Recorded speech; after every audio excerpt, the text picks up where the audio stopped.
I'm in the wonderful Eastside Visitor Centre, community centre on the Newtownards Road. And I'm here to interview Peter. That's Peter McCabe, a budding author. And here's where I am. I'm looking out on CS Lewis Square. And Pot Kettle Black is just across the road. But you can get a cup of tea in here in the Eastside Centre. In the wee coffee shop and eatery downstairs. But anyway, this is Peter's book. It's called Belfast City Cemetery, and it's only been out about a month, and it's themed trails around the cemetery with Peter McCabe. And it's £10, and it's all about Belfast City Cemetery, and there's about 170 words in it. Not 170 pages in it. Packed full of information, packed full of trails here. Is author Peter McCabe, who has written this Belfast City Cemetery book. How long's this book been out, Peter? A couple of months, Tom. So yes. Just launched here at Eastside Visitor Centre. Right. A couple of months ago. So looking through, just glancing through this, 35 trails. 35, yeah. So you must be one of the main men to know about Belfast City Cemetery. Well, Tom Hartley, as you know, he has done a book written in stone a number of years ago. Yeah. And it's kind of the definitive work about the city cemetery. Right. So it was Tom actually suggested I write this book, and so that's what. So you're not actually operating against him in any competitive. No. No. In fact, he kindly provided the map. Right. So there's a map to each trail. Right. So Tom kindly provided that. So no, it's definitely not in competition with Tom. So he has been your inspiration. One of them, yeah. One of my inspirations, yeah. Tell us about your favourite 5 trails. Well, what would they be? Well, I suppose each trail was funding led. So basically, if somebody said they were interested in railways, for example, then I would devise a trail for them. Right. So there is a railway trail, for example. So in terms of there's 35 trails. We say all with different maps. And then showing the different gravestones that you call that. Mm-hmm. And then also at the back there's additional trails that I could work on that just didn't make the cut. So in terms of my favourite trails, I would say the Sportsman Trail. Right. One of my favourites. I think it's Trail 5. Right. It's dedicated to my daughter. And it features Elisha Scott, who's a famous footballer, a guy called Ronnie Adams who won the Monte Carlo Rally back in 1963, I think it was, Rinty Monaghan. So they all feature. In terms of other trails, yes. I like the Titanic Trail. Right. I also like the CS Lewis Trail. And at the launch, I read through, I took the final trail on a PowerPoint. And it's quirky headstones, so quite like that particular trail. Quirky headstones, that sounds good.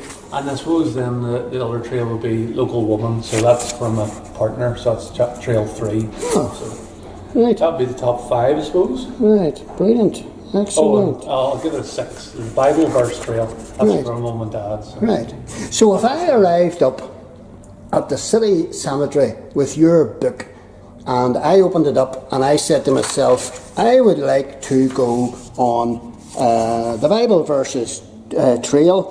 How would I do it with your book in hand? Well, you hopefully will be able to do it relatively easily. So you just go to the appropriate page. Yeah, which is I think it's Trail 3, and then Trail 2. You look at the map, which you see there. And then you just go and follow them in numbered order. So in that one there's 15 different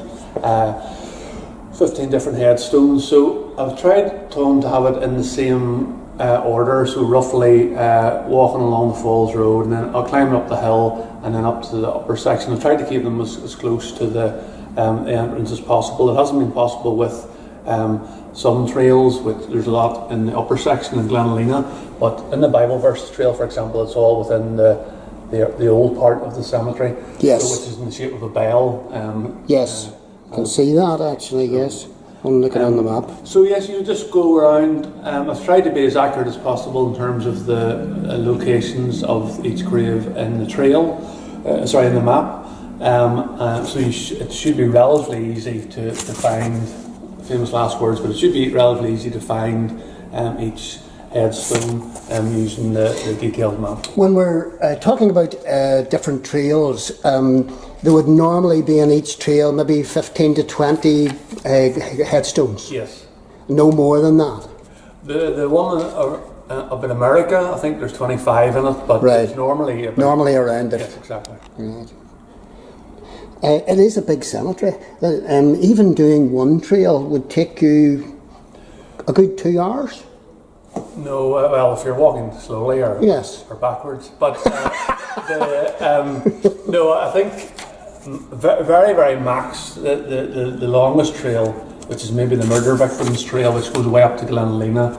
That would maybe take you an hour and a half. But right. The other ones they've been designed more or less to take less than an hour. So you could get 2 trails in an afternoon. You could. All right. Okay. Brilliant. It's a big cemetery. This is an awful amount of work identifying and categorising all these different headstones. This is amazing. Did you get help? I mean, is this a one-man, obviously you got... A one-on-a-rack show, yeah. This is amazing. And where did this interest in graveyards come from? It's part of my ongoing midlife crisis. So so it came about as part when I went. Tom Hartley again showed me round as part of his Phyla tours a number of years ago, and then I also, which was very, very interesting. That was the first time in the cemetery. Then I also got involved in a group called Practical Lest We Forget. Basically, guys who work on First World War, Great War graves, tidying them up. Right. Because they're particularly the family memorials, because they've been neglected for years. So that's when doing those, I did maybe about 70 or 80 of Great War graves, tidying them up. Then I discovered that there was a lot of graves that were non-First World War related and were quite interesting. So the one that really got me was the guy called Joseph Miller. He was an insurance agent and he had Beaconsfield, the house built for him, and Beaconsfield was where my granny died, so it was latterly the Marie Curie Centre. So I just thought, well, there's these guys from East Belfast and they're buried up there, and that headstone, Joseph Miller's headstone, is not in great nick. It's very bad condition. So I just thought it's kind of sad that this guy's been forgotten and he's lying up there, and they're obviously the personal significance to me.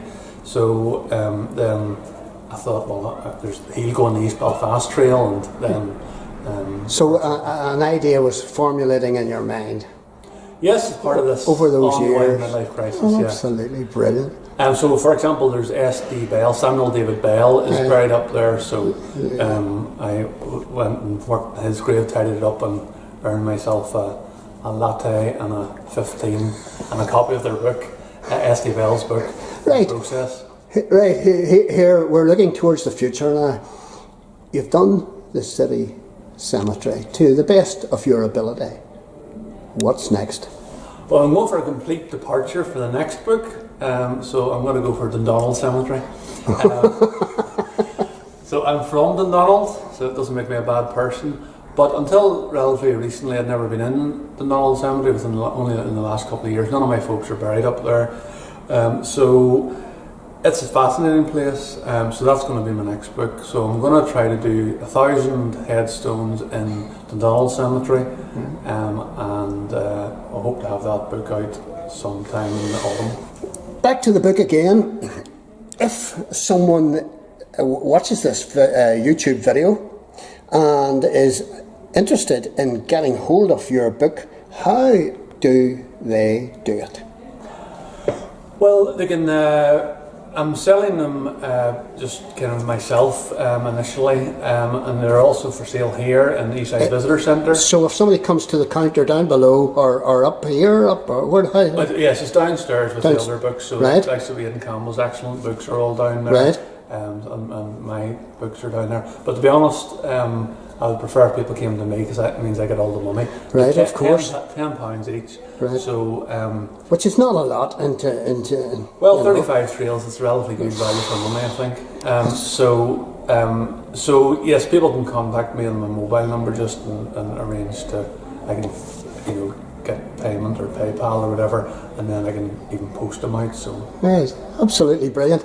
Lastly, what is the most outrageous or ridiculous thing or mind-blowing thing or something that just blew your mind away about Belfast City Cemetery? What would you pinpoint? Well, I suppose I would the mind-blowing things, I think, to a greater or lesser extent, are in the final chapter. So it's called Quirky Headstones. Right, the quirky ones. So I should have maybe started with that trail, sorry, right. But finished with it anyway. So I wanted to finish on a high. So, for example, in there, if you're talking about mind-blowing, there's the underground wall. The underground wall. To separate the Protestant worms from the Catholic worms. So there's also a headstone there erected by the Orangemen of Belfast in memory of Richard Routledge Kane, who was a loyal Irish patriot. So that's quite interesting, I think, but mind-blowing. There's also a guy, I can't remember his name, but there's only the coordinates of his death, where he was lost at sea. Right. Headstone, so it's actually off the coast of Brazil. Right. There's another guy, Brendan Gamble, who's put "Beam Me Up, Lord" on his grave. Right. So those are kind of a selection of the mind-blowing, to use your expression. So headstones. Not being disrespectful, but graveyards can be funny places. Funny peculiar and funny ha-ha, yeah. Yeah. Listen, thanks very much. Thank you. Peter, I would encourage anyone to buy Peter's book. Having known Peter for a number of years, he's enthusiastic and he picks up the little quirky details that maybe you won't find anywhere else. Normal people wouldn't really yeah. Thanks very much, Peter. Thank you. Lovely.